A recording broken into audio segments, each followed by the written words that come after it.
시청자 여러분 안녕하십니까. 뉴스나인의 신동욱입니다. 서해에서 북한군에 피살된 공무원 유족이 2년 만에 이제 월북자라는 누명을 벗었다며 이름 석자를 공개했습니다. 이대준입니다. 그동안 월북자의 가족이라는 낙인이 두려워 이름도 공개 못했던 그 심정이 어땠을지는 짐작이 어렵지 않습니다. 정부가 어제 당시 사건 결론을 뒤집으면서 파문이 커지고 있습니다. 청와대 지시에 따라 국방부가 그리고 해경이 월북이라는 결론을 미리 내려놓고 사건을 조사했다는 정황도 적지 않습니다.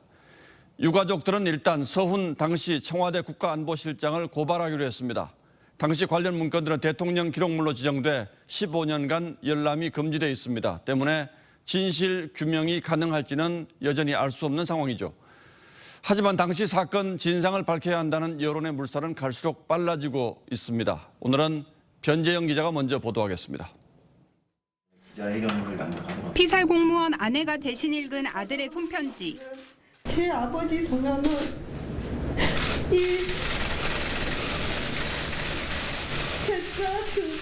이대준입니다.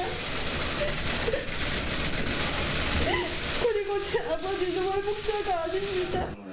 월북 누명을 벗은 고 이대준 씨의 아들은 윤석열 대통령에게 쓴 편지에서 아버지의 이름 석자를 한자 한자 불렀습니다. 편지엔 그동안 유가족이 겪었던 억울함이 담겼습니다. 아버지는 월북자로 낙을 찍혔고 저와 어머니 동생은 월북자 가족이 되어야 했습니다. 고통스러웠습니다.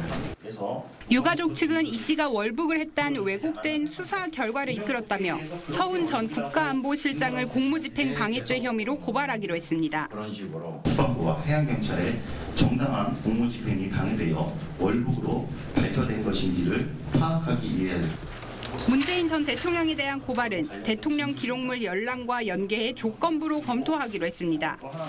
15년 비공개가 원칙인 대통령 지정 기록물은 서울 고법원장의 영장이나 국회의원, 재적의원 3분의 2 이상이 동의하면 공개가 가능합니다.